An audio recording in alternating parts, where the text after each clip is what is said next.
sent qu'on est proche, des fois on sent qu'on va réussir. Chaud. Ah non. Aigle, sourire aigle. Dans cette séance, avec les grands, c'est de documenter brut une session avec les skateurs. Là aujourd'hui, on retrouve Lucien, César, Elliot, Mathis, Ethan, et ils sont chacun sur leurs tricks. Ils connaissent pas le nombre d'essais qu'il va leur falloir au début de la session pour rentrer leurs tricks. Il suffit pas juste d'imaginer son tricks pour le réaliser, il faut également mettre les choses en application. Alors oui, on poste sur Instagram les plus beaux moments de notre vie, mais quand c'est la difficulté, quand c'est la galère, est-ce qu'on a envie de montrer ça? Aujourd'hui, on est en pleine session et on essaie de faire le nombre d'essais qu'il faudra pour pouvoir réaliser son objectif. Oh. Ok. Bon, on est reparti avec les big boys, on les aide. T'en penses quoi, Antoine? Combien sur 10? 8,5. 8 et demi, moitié. On applaudit le frère ou pas? Ok. T'as déjà eu envie d'abandonner parce que c'était trop dur? Tu tombes, tu te relèves, tu retombes encore. Tu connais cette situation? Et si c'était exactement là-dedans qu'on allait trouver la solution? Et si c'était juste le début de quelque chose de plus grand?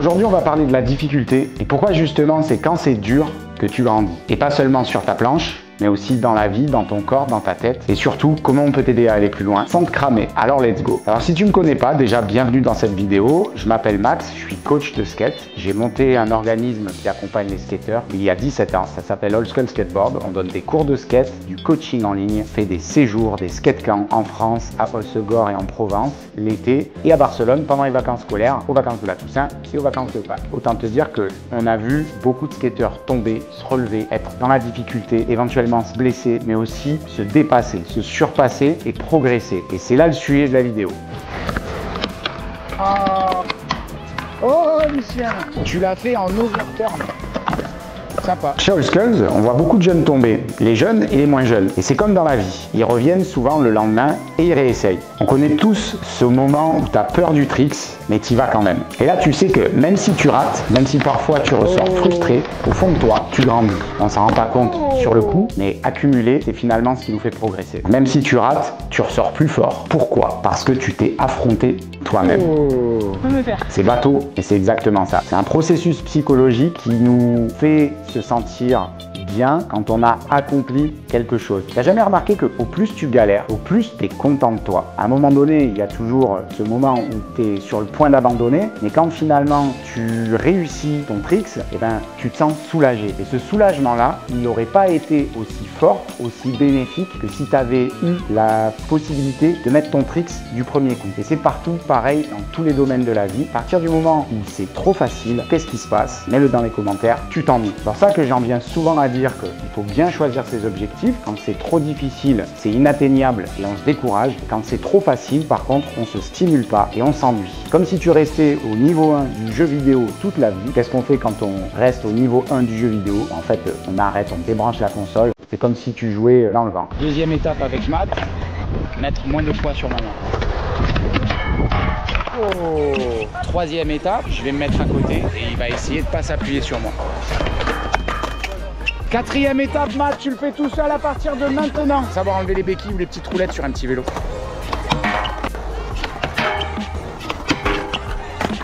Bon, cet épisode va servir aussi d'exemple de résilience. On le sait, le skate c'est plus dur que n'importe quelle autre discipline. Enfin, ça fait partie d'une des disciplines les plus difficiles au monde. Et moi, j'adore utiliser l'exemple du skate pour pouvoir passer le message justement de résilience, de combativité, de prise de recul des fois sur la vie et ses essais.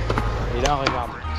Ouh. En général, en skate, il y a plus d'essais que de réussites. Et c'est ça qui en fait quelque chose de beau ou de noble. C'est parce qu'en fait, il faut que tu mérites ton tricks, ta figure.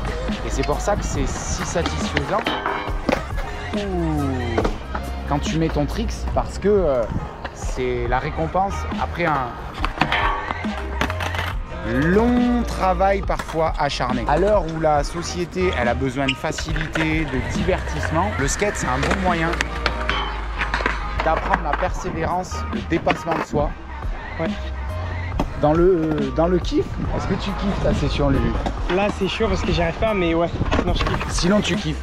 Et ça tryhard, écoute, tu vas le mettre. Je pars pas tant que je l'ai pas mis. Donc ça va dormir au ça risque de dormir au skatepark ce soir. De dormir au skatepark. Un bel exemple de combativité, Lucien ici présent ne se laisse pas avoir.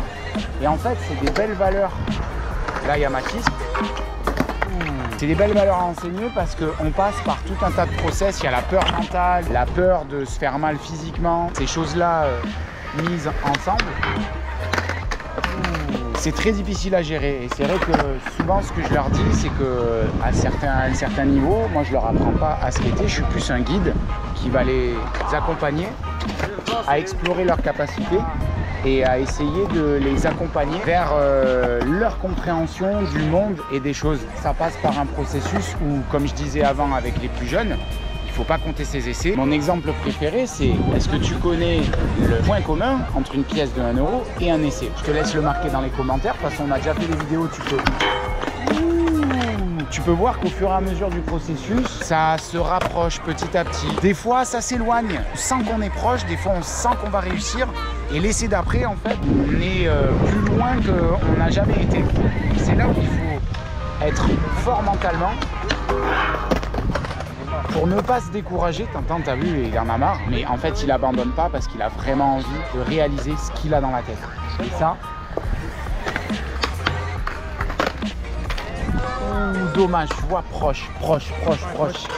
Là, tu vois, pour ce genre de mission, oh, là, ça commence à se mettre un petit peu dans l'ordre. Tu vois, ils sont en train d'accumuler des essais comme ces pièces, de manière à remplir leur sac de tricks et peut-être repartir à la fin de la session plus riche en figure. Tu vois le parallèle avec les images?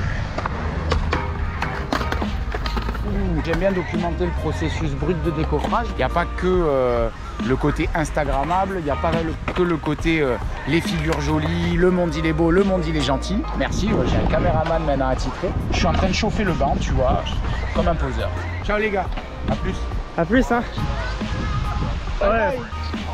C'est là où, bon moi je suis pas scientifique, hein, mais je vais faire le gars scientifique pour te montrer qu'il y a des études poussées qui sont très scientifiques justement. C'est l'approche mentale. La stimulation mentale, le cerveau, il adore ça. C'est comme pour aller à la salle, j'en ai déjà parlé dans d'autres vidéos. Si tu veux augmenter ton volume musculaire, si tu veux avoir un corps plus tonique, il va falloir que tu pratiques la surcharge progressive. C'est quoi la surcharge progressive?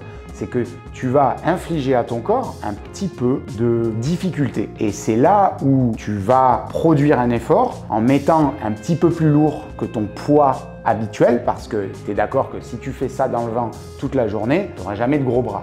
Par contre, si tu vas à la salle et que tu veux avoir de gros bras, on prend cet exemple-là, hein, mais on n'est pas du tout ici pour avoir de gros bras, tu auras compris, c'est plus une image qui est parlante, comme ça au moins on comprend tous. Mais si tu veux avoir de gros bras, tu as besoin de charger un petit peu ton poignet d'un poids. Et c'est là où il va falloir que tu fasses plusieurs répétitions. Le cerveau, c'est la même chose. Au plus on le stimule, au plus il va s'habituer à un effort. Et c'est cet effort qui va faire que tu vas progresser. Et d'ailleurs, le cerveau, lui, il aime apprendre puisque c'est la neuroplasticité. Tu sais que ton cerveau, en fait, il est modulable. C'est lui aussi un muscle. Et certaines zones de ton cerveau vont se développer plus si elles sont stimulées. Par exemple, si tu as l'habitude d'aller courir dans le froid, et ben à un moment donné, ton cerveau, il va devenir résilient. Ça va être une habitude. Moi, par exemple, je vais surfer dans de l'eau froide ou je vais nager tous les jours.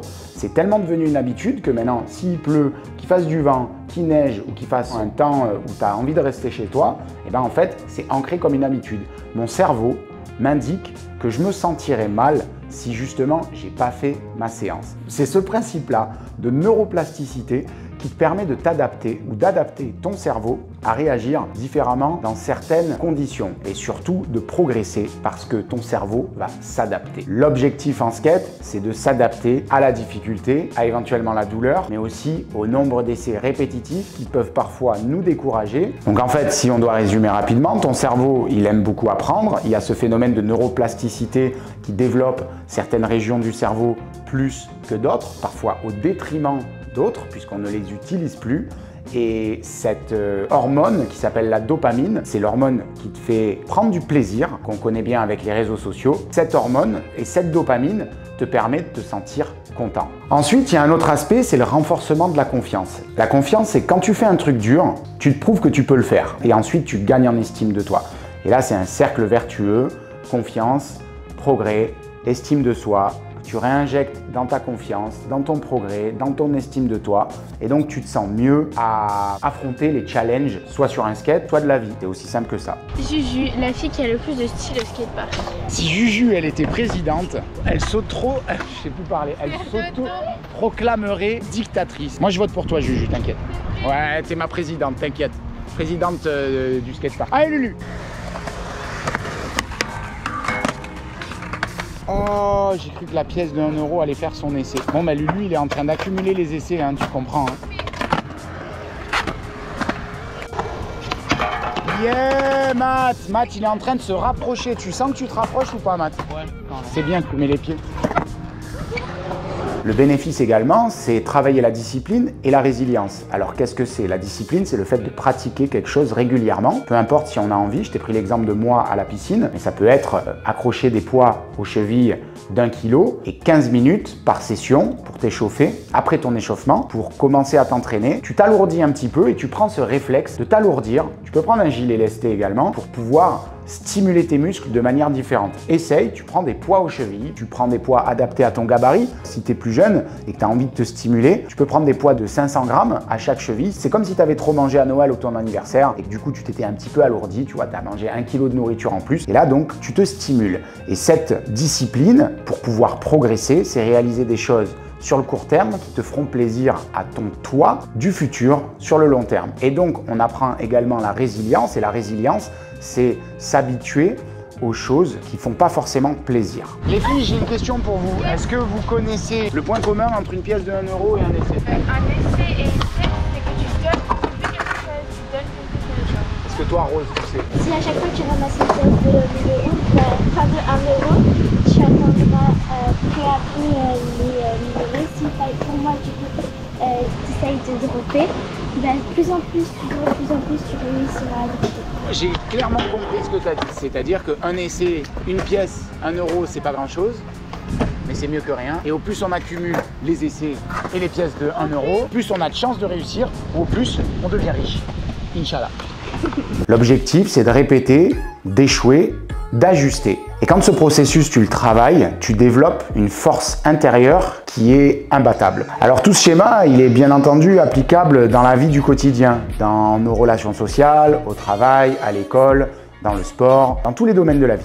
Et donc j'aime beaucoup utiliser le skate comme un outil pour pouvoir faire des parallèles avec la vie justement, puisque le skate nous apprend toutes ces choses-là. Tu tombes, t'apprends, tu recommences. C'est aussi simple que ça. Et donc nous chez All Skulls, qu'est-ce qu'on fait? On t'apprend pas juste à bien skater, on t'apprend à être autonome et on te guide vers ton propre chemin. On t'apprend à grandir à travers le skate, à travers une approche mentale, physique, technique et aussi à gérer tes émotions. Parce que ouais, se prendre des boards dans les pieds toute la journée, t'as mal à un moment donné et des fois t'as envie de pleurer. Bon ouais, ou t'as envie de balancer ta board ou t'as envie de t'énerver. Et c'est là où ceux qui ont un self-control et qui peuvent recommencer le plus rapidement possible, ce sont ceux qui progressent le plus rapidement possible. Et donc on t'aide à dépasser tes limites sans te blesser et en prenant soin de toi. Parce qu'on sait que ce que tu gagnes ici, tu vas le garder pour toute la vie. Alors la prochaine fois que tu te retrouves confronté à quelque chose de dur, souviens-toi, c'est pas un mur, c'est une porte et toi, tu as les clés pour l'ouvrir. Yes! Ça y est, c'est dans la boîte. Enfin. J'espère que t'as filmé. Ouais, j'ai filmé. First try en plus. First try en plus. Ouais, first try. On arrangera ça au montage. Hein. Le gars vient juste d'arriver au skatepark. Le gars est Premier chaud. tricks. Premier tricks. Ouais. Ouais.